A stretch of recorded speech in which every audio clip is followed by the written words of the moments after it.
Здраво, драги родители! Добре дојдовте на уште едно видео за свесното родителство. Денес ќе зборуваме за повторно за нови содржини од книгата на авторката Шефали "Родителска карта" или "Родителски водич", која што содржи три фази во кои што, значи, тие три фази се прикажани преку 20 последователни чекори. Меѓутоа, Шефали во оваа книга многу подлабоко навлегува во родителската проблематика за родителствувањето со децата и токму поради тоа незините содржини се исклучиво интересни и вредни, за да можат родителите да, значи доколку сакаат родителите да ги слушнат, да разберат што значи и како да почнат свесно да родителствуваат со своите деца.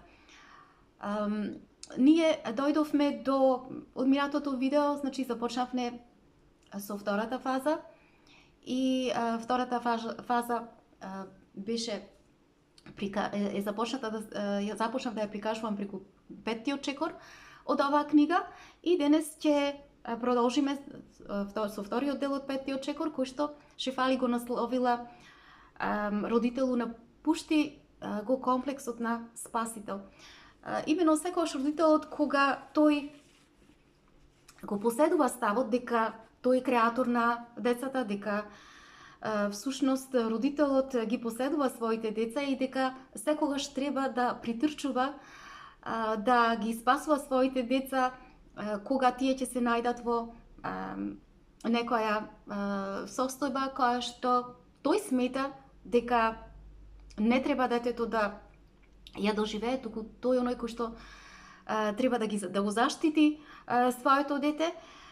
Ние на тој начин не оставаме децата да можат да ги доживеат своите автентични чувства, значи своите автентични искуства да доживуваат и како така ние ги оставаме децата во една состојба во која што се чувствуваат контролирани и потиснати од наша страна и таа контрола, таа потиснатост подоцна резултира во еден бунт од страна на нашите деца. И сега со цел ние да не навлегуваме, значи да можеме да го избегнеме тоа нешто, најефикасно да можеме да родителствуваме, да влеземе во свесност со нашите деца, најефикасниот начин Шефали им објаснува на децата да родителот да се ослободи од тој комплекс на спасител е прво да си ги постави двете прашања.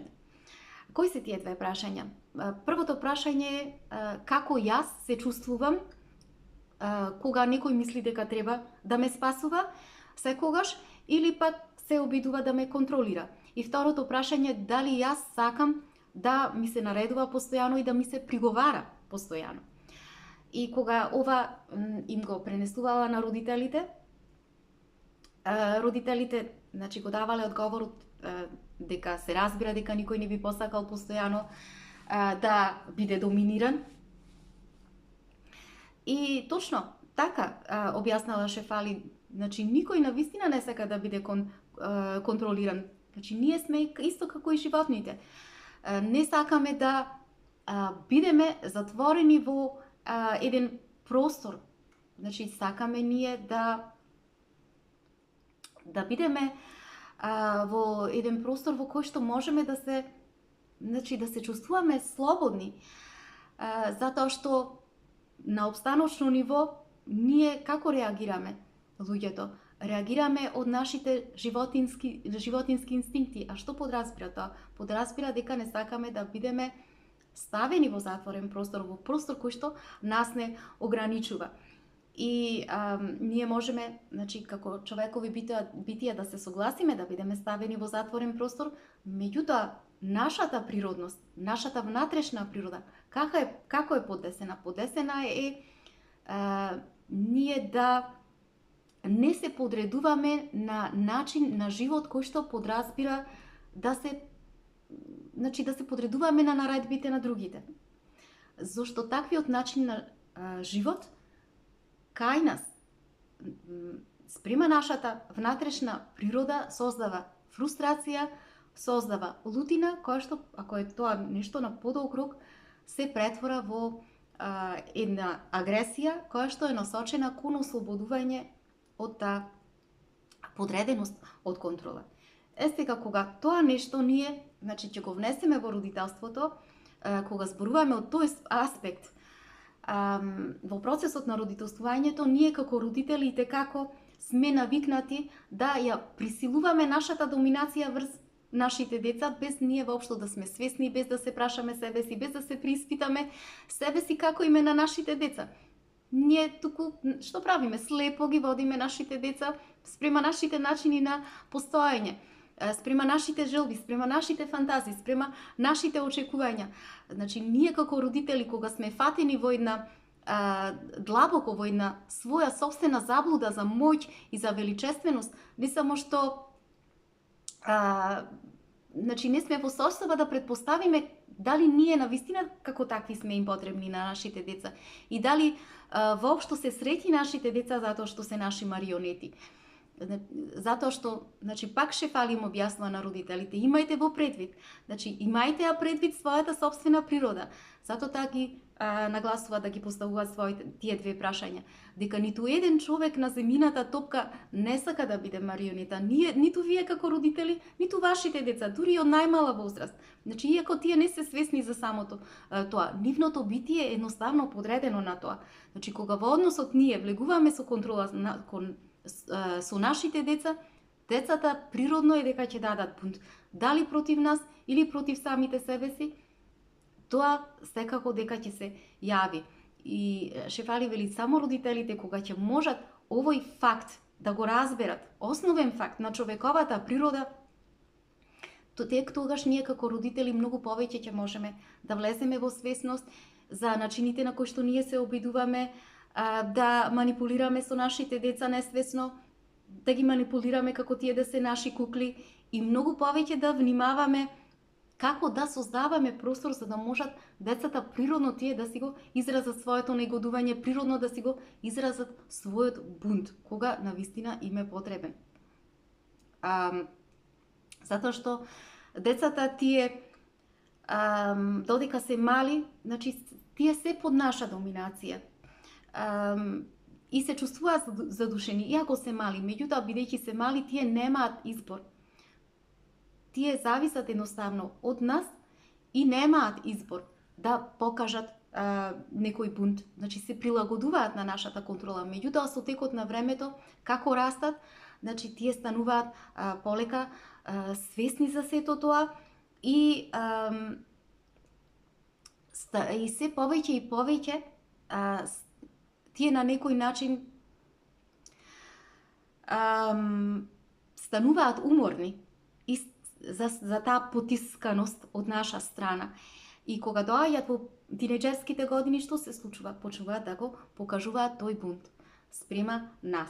Меѓутоа, ние бидејќи не го разбираме тоа нешто, кога се јавува тој бунт, ние секогаш како гледаме на него? Секогаш гледаме од него на него како од негативна конотација. Меѓутоа, ние како родители тоа, она што ние не го разбираме, не разбираме дека тој бунт кај децата е од витално значење за нивниот раст и развој. Затоа што децата кога се премногу потиснати, не им се дозволува простор тие да можат да се самоизразнат.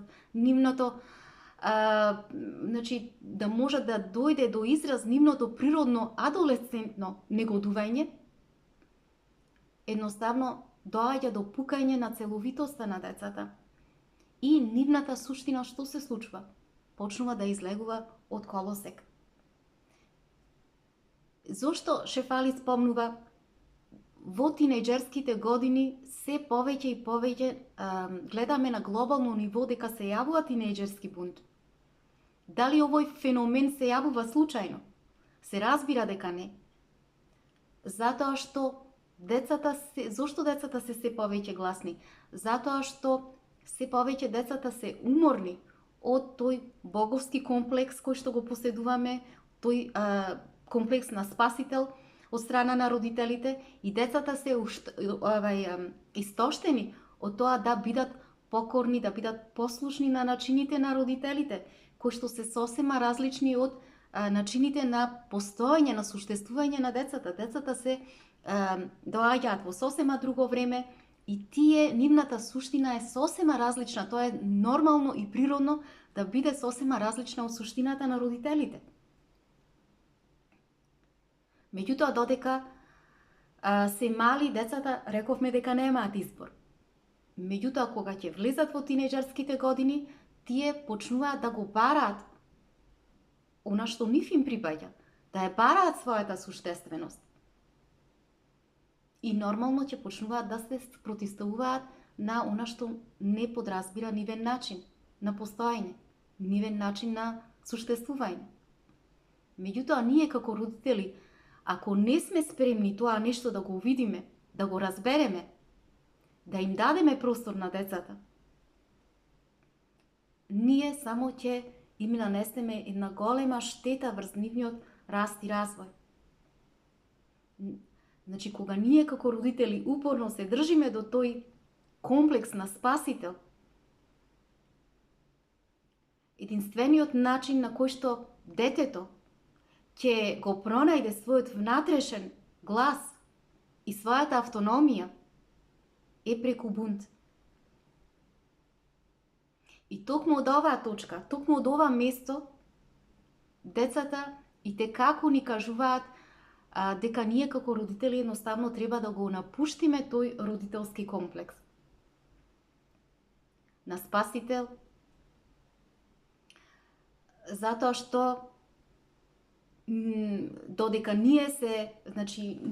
затоа што ние го чувствуваме тој родителски комплекс како и кога децата се бунат против нас, поради нашиот родителски комплекс на спасител, ние секогаш мислиме дека тој бунт си го земаме лично против нас, дека децата се неодговорни, дека децата ни се разгалени.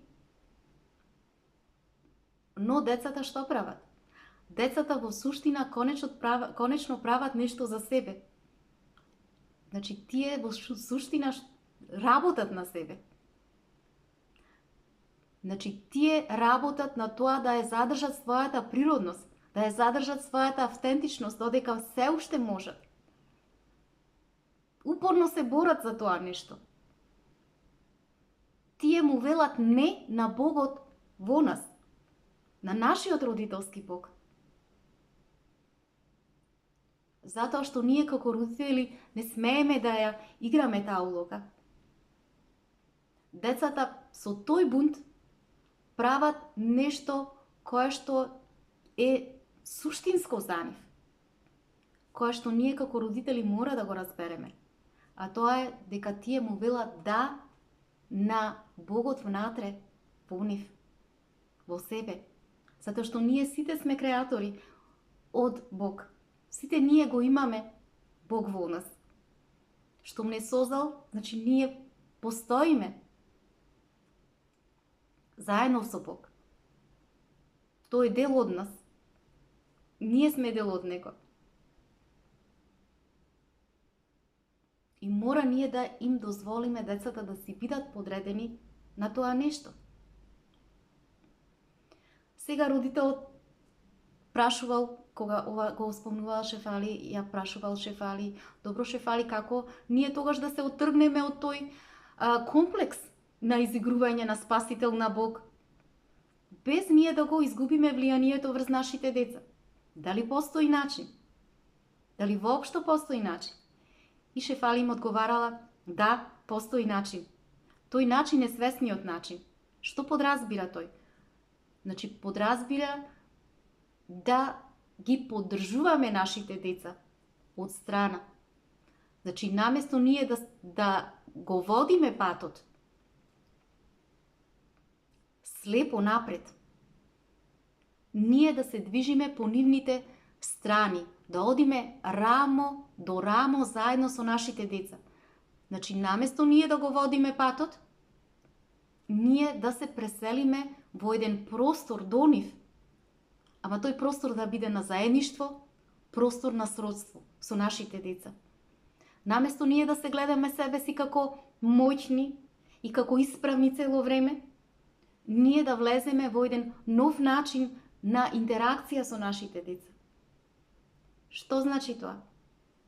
Тој нов начин значи поддршка, значи валидизација на нивната вредност, на нивната суштина, на она што се тие во дадениот момент, она како што тие се пред нас во сегашниот момент. Почит на сето тоа. Нашето вистинско место не е пред нив, во нивната лента, во нивниот живот, во нивната патека на живење. Тоа е покрај нив. Значи, ние да си одиме по нашата лента, по нашиот животен пат. Додека му дозволуваме на нашите деца тие да си одат по нивниот пат. По нивната животна лента. И кога ние како родители скршнуваме, влегуваме во нивната лента, ние и како вршиме упад на нивниот дух. Значи, упад на духовен план врз децата вршиме. Им влегуваме во нивната суштина, која што е многу штетно за нив. Замислете, во нивната лента ние влегуваме и ги стеснуваме, просторот нивен се стеснува, детето нема простор за раст и развој, природен, онаков како што му е потребен.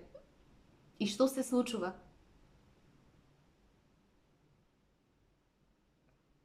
Бидејќи децата се послаби, тие често пати знаат да го прифатат тоа нешто од нас. Нашите начини на постоење да ги превземат од наша страна.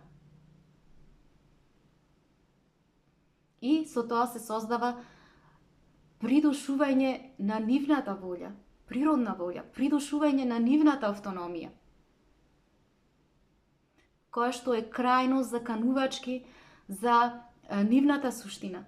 Зошто? Затоа што со текот на времето, кога детето е притиснато, нема простор да може да си развија својата суштина, неговиот дух, неговата душа почнува да еродира, почнува да се распаѓа и ќе оди во насока на себедеструкција, на самозагрозување или пак на загрозување на се што е околу него. Затоа таа им советува на родителите да внимаваме, родители, да останеме ние секогаш на нашиот родителски пат. Да одиме во чекор со нашите деца. Ако нашите деца почнат да се движат напред, ние да одиме со нив заедно. Рамо до рамо, чекор во чекор. Ако нашите деца гледаме дека одат надесно, ние прво да видиме каде одат, а потоа да се приспособиме на нивното движење. Наместо постојано да се спротивставуваме. Некојаш ќе видиме ние дека нашите деца ќе одат во различни чекори кои што не се согласни во нивната суштина. Некогаш децата ќе посакаат да одат да излезат од таа нивна коловозна лента на животот и да влезат во некоја лента која што не е нивна.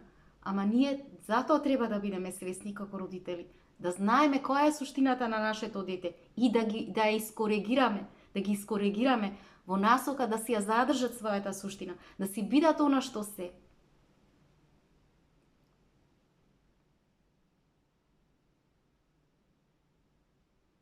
Ама секогаш тоа да го правиме нежно, почитувајќи, што значи тоа? Да ја почитуваме нивната суштина при тоа, да го почитуваме нивното достоинство, да ја почитуваме нивната автономија.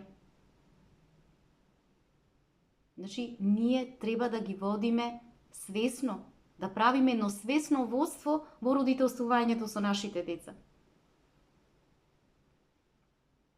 Да вршиме еден постојано кога родителствуваме со децата, надгледување на нивната суштина, секогаш тие да си одат по својата собствена коловозна лента, без да навлегуваме ние во нивната коловозна лента. А тоа ќе го направиме кога исклучиво ќе ја почитуваме, ќе им даваме поддршка на нашите деца. И затоа Шефали во својата книга пишува: најголемата работа која што родителите можат да ја направат за децата и тек тогаш да кажат и да бидат најуспешните родители е кога родителот станува свесен дека треба да се симне од бистата на величественост, од тронот на величественост и да остане во собствената родителска животна патека и едноставно да му дозволи на детето да си движи автентично по својата коловозна животна лента. Драги мои, тоа би било се за ова видео. Имајте убав ден. Се гледаме.